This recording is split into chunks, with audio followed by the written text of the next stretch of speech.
नमस्कार भाई। इस जैन जी वालों ने तो कमाल ही कर दिया।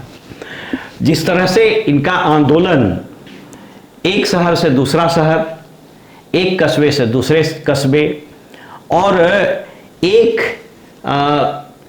डायलेक्ट वाले क्षेत्र से दूसरे बोली वाले क्षेत्र में प्रवेश करता जा रहा है, और जिस तरीके से ये anti establishment specially anti BJP feelings strong होती जा रही है, जिस तरह से इन बच्चों में इन लोगों के प्रति हेट्रेड वो मैनिफेस्ट कर रहा है, ये पता नहीं कहाँ जाके रुकेगा।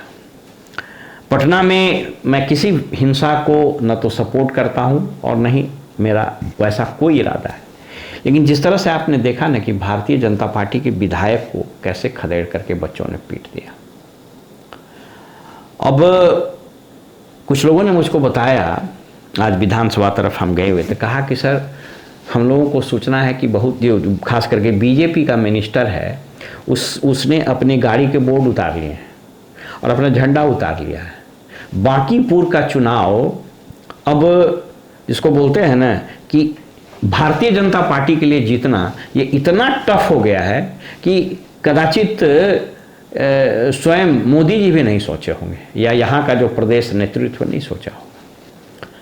5-5 हजार कार्यकर्ता, 40 को तो स्टार प्रचारक है उतरा हुआ है, लेकिन सबकी सांसें फूल रही है। लोगों ने बताया कि बीजेपी के लोग अब झंडा लेकर के निकलने में डर रहे हैं। पता नहीं कौन किस गली पर वो जो जेनजी वाला सब बच्चा लोग से भिड़ंत हो जाए और कहाँ इन लोगों के साथ कौन सी घटना दुर्घटना कर, पता नहीं। बिहार हमेशा से परिवर्तन के लिए अग्रणी रहा है। आप याद कीजिए 74 में उस घटना को कि जहाँ बच्चे विधानसभा की ओर मार्च किए, अब्दुल गफूर की सरकार थी, गोली चली, 3 बच्चे मर गए। उसके बाद जब प्रकाश जी ने आंदोलन का नेतृत्व किया और यू नो द हिस्ट्री, पूरा देश बदल गया। लेकिन उस आंदोलन और इस आंदोलन में एक अंतर है कि यह आंदोलन बिल्कुल लीडरलेस है, नेतृत्वविहीन है, सब लोग, और ये कदाचित इस आंदोलन की सफलता का कारण भी हो सकता है, क्योंकि अब ये आंदोलन न तो कॉकरोच जनता पार्टी का है न तो सोनम वांगचुक का है।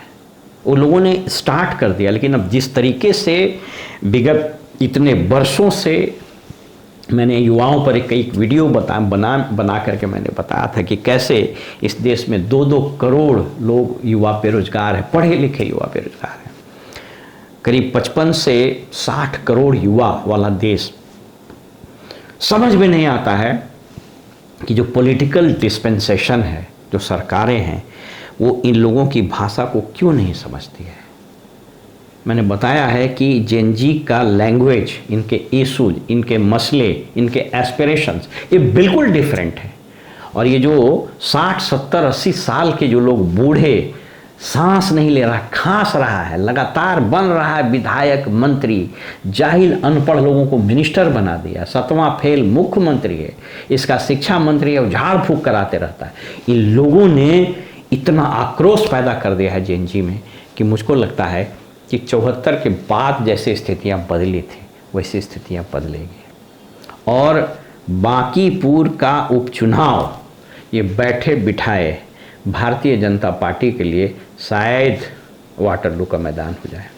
अगर इस राज्य की जनता ने इस आंदोलन के इथॉस को फील करने की कोशिश की या फील किया तो शायद उनके जहन में एक बात जरूर जाएगी कि परिवर्तन की शुरुआत होनी चाहिए। मैं किसी के पक्ष किसी के विपक्ष में नहीं बोल रहा हूँ। मैंने कई बार कहा है कि सत्ता और रोटी को पलटते रहना चाहिए। प्रजातंत्र की यह धारणा है, प्रजातंत्र का ये मूल मंत्र है। क्योंकि अगर कोई आदमी बार बार, अगर कोई पार्टी बार बार सत्ता में आएगा तो वो आप चाहिए ना चाहिए, जाने अनजाने, वो आम लोगों से डिस्कनेक्ट हो जाएगा, क्योंकि फिर वो सत्ता में मदान हो जाएगा। उसको लगेगा कि जो हम कर रहे हैं वही सही है, हम जो बोल रहे हैं वही सही है, हम ही भगवान हैं। इसलिए इस स्थिति से इस राज्य को निकालने की आवश्यकता है। अभी विधानसभा का सत्र खत्म हुआ, एक आध विधायक को छोड़ दीजिए, कुमार सर्वजीत, फिर एक राहुल शर्मा है, इन लोगों के पार्टिसिपेशन, बीच बीच में थोड़ा बहुत आलोक मेहता ने कहा, फिर विधान परिषद में डॉक्टर सुनील कुमार सिंह, अब्दुल बारी सिद्दीकी वगैरह को छोड़ दीजिए, इन लोगों ने जो भी बात उठाई, तो विधानसभा या इस पूरे विधानमंडल के सत्र से विपक्ष तो गायब है।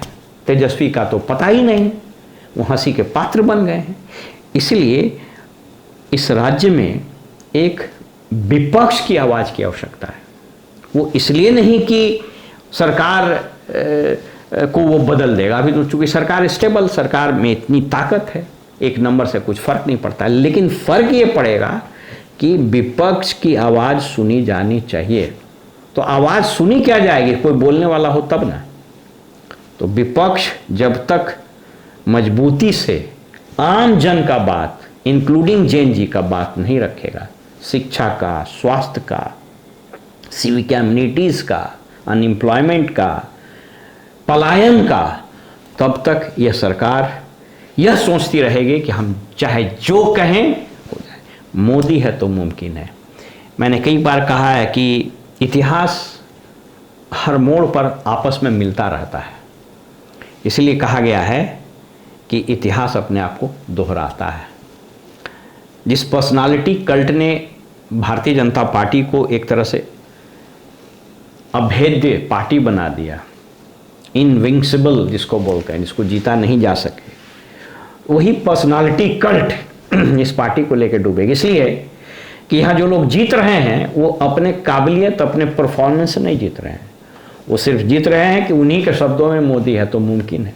और इस जेएनजी के आंदोलन ने उस मोदी के ही क्रेडिबिलिटी को तार तार कर दिया। आज इस देश में कदाचित जो मीम्स बन रहे हैं, इस देश में कदाचित जो वीडियो सबसे ज़्यादा ट्रोल हो रहे हैं, वो मोदी जी के हैं। ऐसा कभी नहीं हुआ था कि किसी देश के प्रधानमंत्री को हंसी का इतना बड़ा पात्र बना दिया। अब स्थिति ये है कि वो कुछ भी बोलते हैं, कुछ भी कहते हैं, कुछ भी करने की कोशिश करते हैं, सब में हंसी का पात्र हो जाते हैं।